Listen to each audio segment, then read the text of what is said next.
18 दिन का वो युद्ध जिसने हमारी सोच, संस्कृति और इतिहास सब बदल कर रख दिया।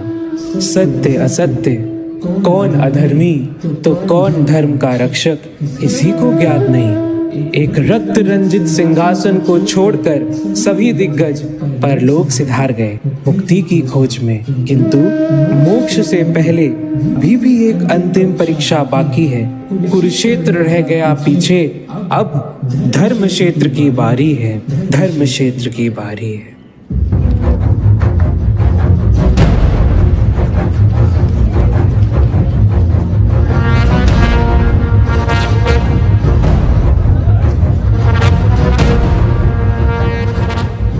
महाराज चित्रगुप्त, यहाँ उपस्थित सभी ने अपने ऊपर लगे आरोपों को सुनकर वाद विवाद किया, किंतु प्रश्न यह है कि इस धर्म क्षेत्र का मूल कारण वह लज्जाहीन, कुलनाशिनी, 5 पतियों वाली पांचाली अभी बाकी है। केवल उसके अहंकार ने समस्त हस्तिनापुर को अंधकार में धकेल दिया। मेरे ऊपर किए गए इंद्रप्रस्थ में उपहास को मैं कभी नहीं भुला सकता, कभी नहीं भुला सकता। प्रणाम महाराज चित्रगुप्त, अपने ऊपर लगे आरोपों को सुनने के लिए मैं अभी उपस्थित हूँ।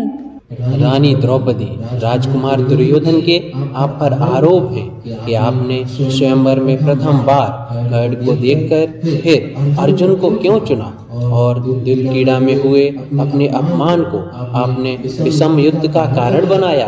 इस पर आपका क्या कहना है? महाराज, जब मैंने पहले कर्ण को देखा, मुझे ज्ञात नहीं था कि ये शुद्ध पुत्र हैं और मेरा क्षत्रिय धर्म इनसे विवाह करने की अनुमति नहीं देता। मैं युद्ध का कारण कैसे? क्योंकि कौरवों ने बार बार पांडवों को मारना चाहा, किंतु सौभाग्यवश वे हमेशा बचे। द्युतक्रीड़ा में हुआ मेरा अपमान साधारण नहीं। लगता है जिस दिन की बात हो रही है वह दिन किसी को याद नहीं। अगर उस दिन घटित निंदनीय कर्म नहीं था तो कुरुक्षेत्र में युद्ध उचित था। अगर हस्तिनापुर की भूमि मेरे अश्रुओं से गिली हुई तो उसका लहू से भिगना भी उचित था महाराज, सर्वथा उचित था महाराज, सर्वथा उचित था।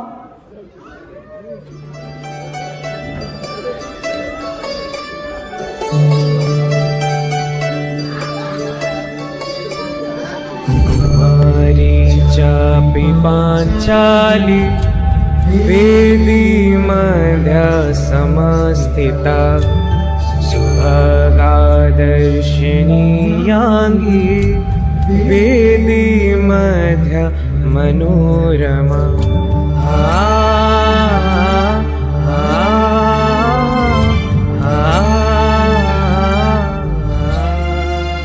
आज पांचाल देश में राजकुमारी द्रौपदी का स्वयंवर रचा गया है। देखते हैं कौन होगा वो शूरवीर जो उस मत्स्य की आग को भेद कर राजकुमारी द्रौपदी का वहन करेगा।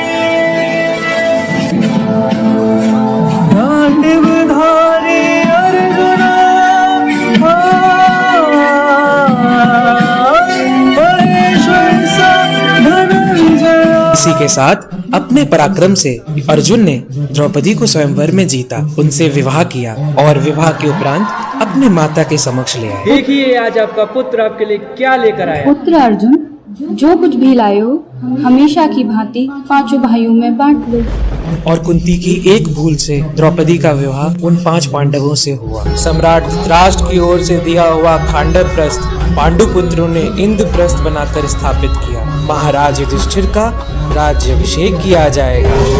राजा निराजाय प्रसह्य साहिने नमो वयं वैश्वनाय कुर्महे समय कामान काम कामामयम्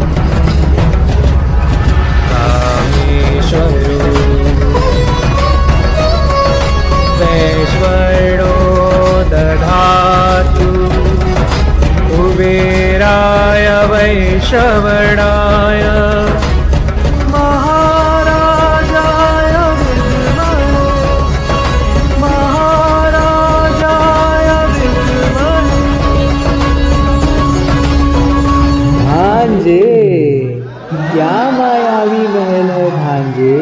क्या मायावी महल है। हाँ मामा, लगता है किसी छलिए ने बनाया है। अंधे का पुत्र अंधा। नहीं भांजे, अभी नहीं। जिस माया से तुम्हारा अपमान किया गया है, इसी माया का प्रयोग करके इस इंद्रप्रस्थ का सर्वनाश कर देंगे। जी मामा श्री। अपने अपमान का प्रतिशोध लेने के लिए मामा शकुनी और दुर्योधन ने यह षड्यंत्र सभा रची है। ज्येष्ठ दुर्योधन, इन पांडवों का क्या? उत्तम दुशासन उत्तम। लगाते हो अपने भाइयों को दांव पर? हाँ, लगाता हूँ। मामा, मुझे 6 चाहिए। भांजे 6।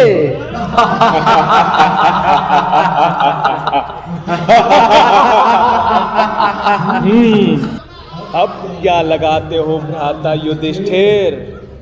अब मेरे पास कुछ शेष नहीं बचा दुर्योधन। अभी भी तुम्हारे पास एक मूल्यवान वस्तु है युधिष्ठिर। क्या तात्पर्य है मामा श्री? वो मृगनयनी, वो अभिमानी द्रौपदी। मामा श्री, शांत हो जाइए, अन्यथा मैं आपकी जिह्वा काट लूंगा। बैठ जाओ पांडवों, तुम अभी मेरे दास हो और दास को अपनी मर्यादा नहीं भूलनी चाहिए। मामा, मुझे 8 की आवश्यकता है मामा।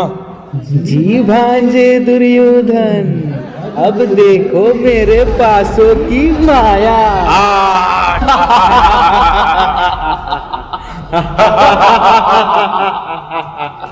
महाराज धृतराष्ट्र द्रौपदी कुल वधू है, उसका अपमान कुल का अपमान है महाराज, कुल का अपमान। मुझसे कुछ ना कहें पितामह, कुछ ना कहें। ना तो युधिष्ठिर ने द्रौपदी को दांव पे लगाने से पहले मुझसे आज्ञा ली, ना दुर्योधन ने उसे जीतने से पहले। द्रौपदी कुलवधू नहीं, अब से दासी है, दासी।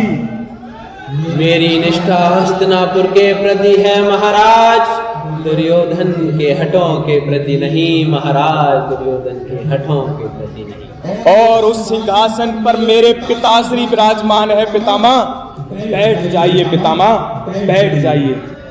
अनुज दुशासन, जाओ और उस 5 पतियों वाली पांचाली को केसों से पकड़कर घसीटते हुए इस राज्यसभा में लेकर आओ। जो आज्ञा भ्राता श्री। कथाकार की नारी के अपमान की, केश खुले अश्रु बहे, वीर बढ़े मौन पड़े, स्वार्थ की कथा दुराचार की। भूमि से जन्मी है, शापों से जलती है, जीवन का ये संपूर्ण सार है। कितनी पीड़ है मन में, पासों की माया में, अपनों का ये अत्याचार है।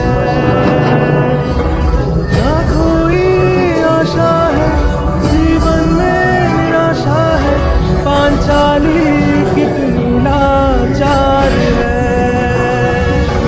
भक्ति में शक्ति है, कृष्णा से मुक्ति है, देवों में देव वो महान है।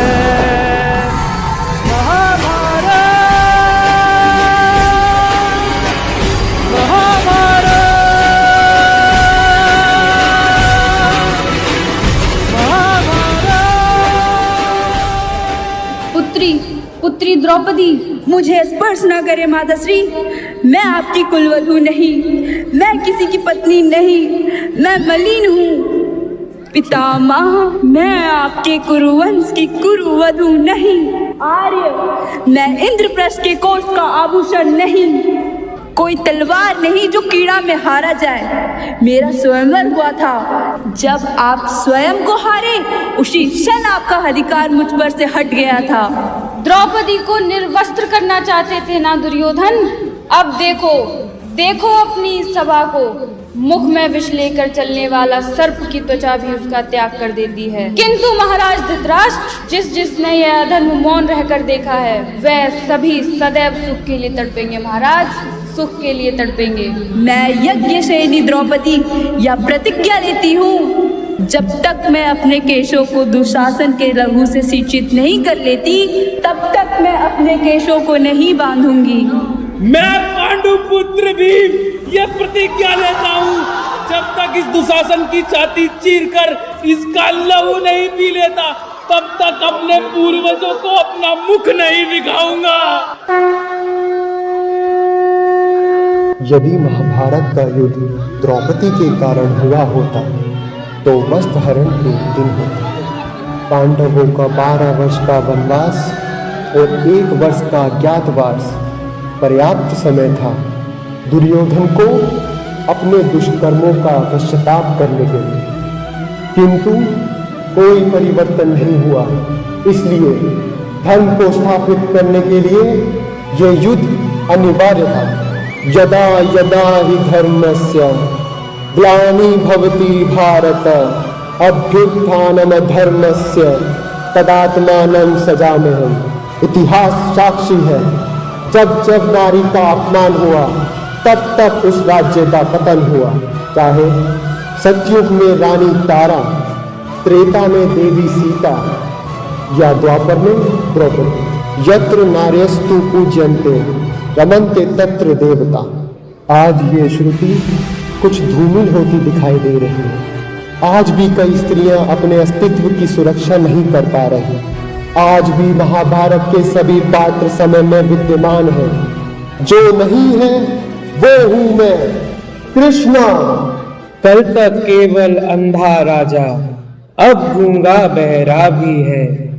होठ सीधिए हैं जनता के, कानों पर पहरा भी है। तुम ही कहो ये अश्रु तुम्हारे, किसको क्या समझाएंगे। उठो द्रौपदी शस्त्र उठा लो, अब गोविंद ना आएंगे, अब गोविंद ना आएंगे।